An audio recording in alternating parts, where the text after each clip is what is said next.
हाँ, मेरे से अगर आप पूछो तो बाईपास बेटर ऑप्शन है।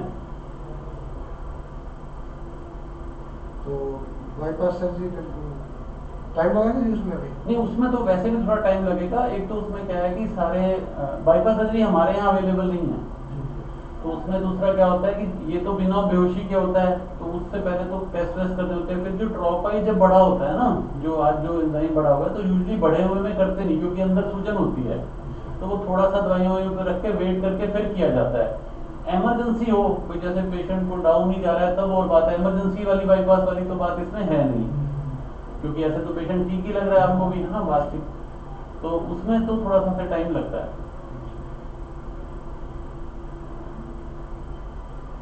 आपको तो पूरा अनुभव है, आप डॉक्टर। जो बाकी ये दो नशे हैं, हाँ, आपको क्या लग रहा है? हम जैसे महीना 6 महीना जैसे दवाई खाते रहेंगे तो क्या होंगे? ऐसा है, देखो भाई साहब, ये नहीं कह सकते किसी के बारे में भी। कई बार ऐसा होता है कि सारी उम्र भी नहीं कुछ होता और आने को प्रॉब्लम 2 महीने में ही आ जाए। ये तो कहना बड़ा मुश्किल होता है ऐसी चीजों में।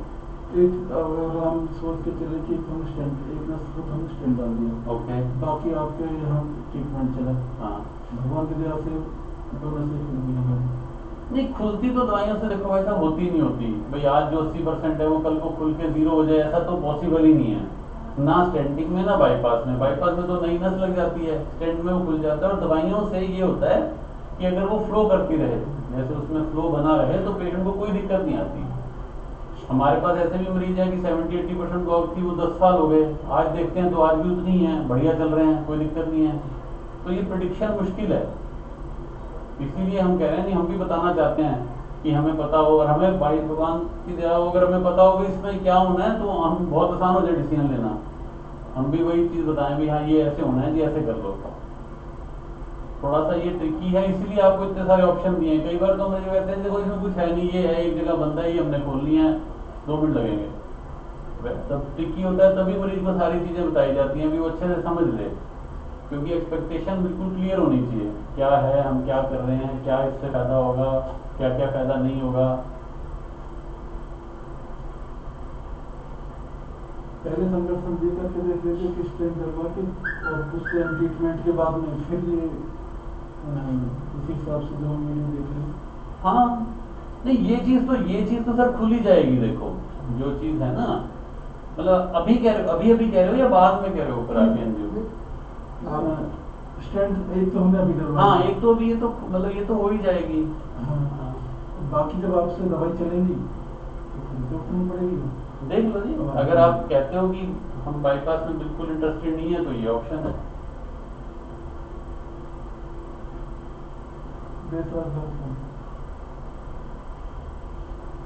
और वैसे देखो अब क्या है कि मेरे को लगता है, अगर अब जैसे इसमें थोड़ा आपको टाइम भी लग रहा है डिसीजन लेने में, तो अभी इनका अप्रूवल भी नहीं है। नहीं, अप्रूवल तो आ जाएगा, तो कोई बात नहीं, हाँ। करेंगे। वो इनसे करा रखी, काफी 8-10 साल पुरानी है। वैसे एजेंट का कोई रोल नहीं होता। एजेंट का रोल हो जाएगा इसमें। हाँ, क्योंकि अभी एंजियोप्लास्टी की हमारे पास क्लियरेंस नहीं है। तो अगर आप, मैं इसलिए कह रहा हूँ कि मतलब अगर जैसे घर से भी राय करनी है, वो भी करना है, तो आप वेट करना चाहो तो आप ऐसे बता दो। नहीं, वैसे कोई ज्यादा वेट वाली की बात है नहीं, तो वेट की बात भी है तो 10-20-30 मिनट की है, तो ज्यादा की बात नहीं। और दूसरी बात ये है, जो मेन बात है, मैं आपकी राय जानना चाहता हूँ। मैं तो सर आपको पहले भी बताया, मेरे हिसाब से बाईपास बेटर ऑप्शन है। अभी आपने पूछा, मैंने तो बताया आपको।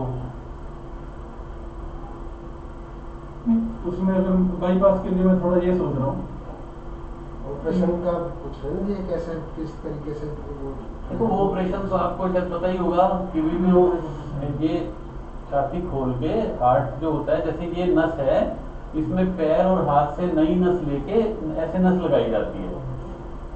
तो वो तो मतलब होती तो मेजर सर्जरी ही है देखो, क्योंकि Major उसमें तो surgery वेंटिलेटर पे जाना ही पड़ता है। मतलब जैसे बेहोश करके ही होती है, जैसे बाकी सारी सर्जरीज होती हैं। पर ऐसा नहीं है, उसमें भी मतलब होती तो है ही लोगों में, कोई ऐसा तो नहीं है कि भी नहीं होती, और ठीक ही आता है सब कुछ।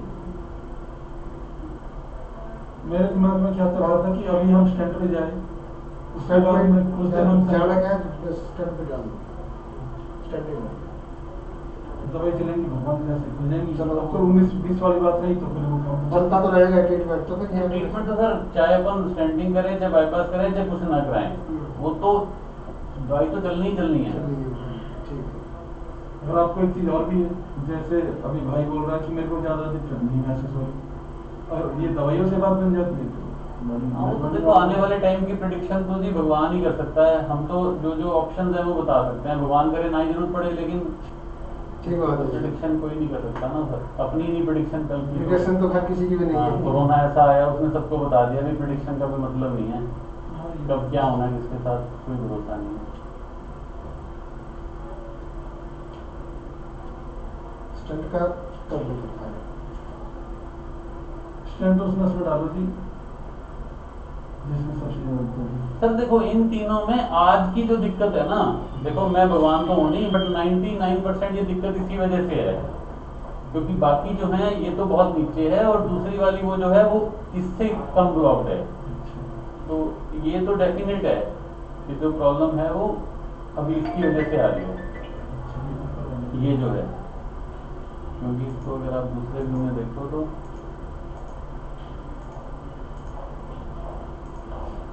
ये देखो इसमें इसका पता चलता है सही कि ये देखो बिल्कुल ही धागा ही है बस, ये है ना, तो दिक्कत तो इसी वजह से है, बाकी तो फ्लो भी ठीक है। यहीं पे डालो। हाँ और यही स्टंट यहीं से यहाँ यहीं पे भी लगे।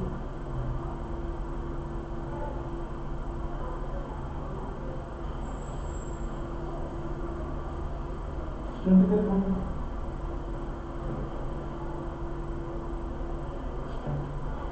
तो अभी करें कैसे, अप्रूवल वगैरह का फिर कैसे करोगे?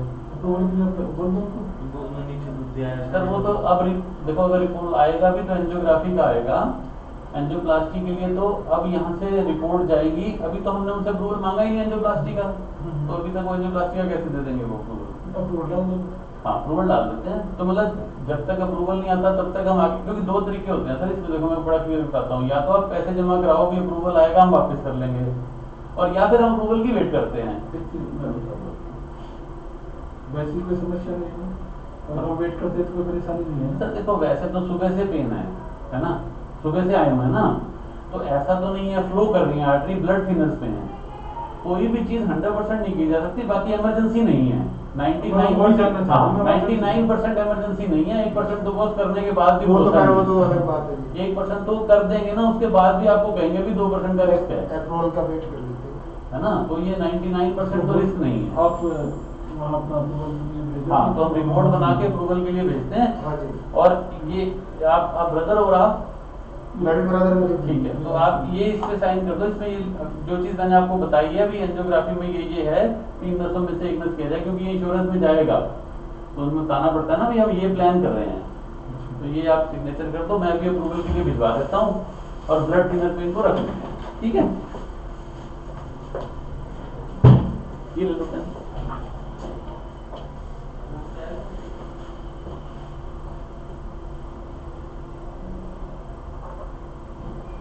नाम और नेम नीचे रिलेशन लिख दो,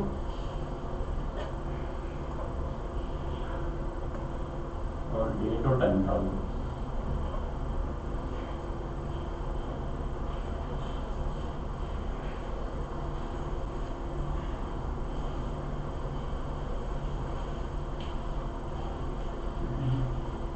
तो अभी पहले भी अप्रूवल ऐसे नहीं आया ना, तो अभी इसकी रिपोर्ट बना के हम भेज देते हैं। तो इसमें तो टाइम कितना लग जाएगा? सर हम तो भेज सकते हैं, वैसे तो नहीं, वैसे इंश्योरेंस आप नहीं, वैसे तो सर इंश्योरेंस वाले ये आराम से पढ़ लो, तो पूरा पढ़ो।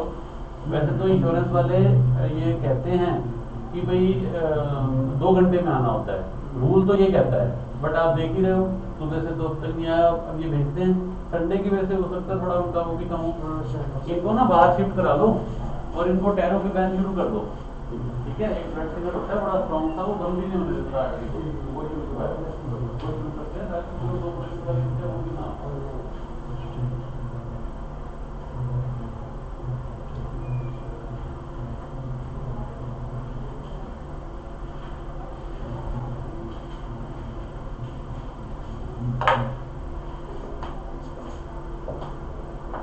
ठीक है, अभी बाहर शिफ्ट करा देते हैं, बिल भी लेना।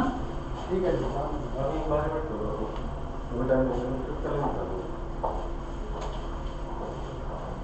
ये इनके वो डालना उस पर डेट ऐप दे रहे हैं ना, फिर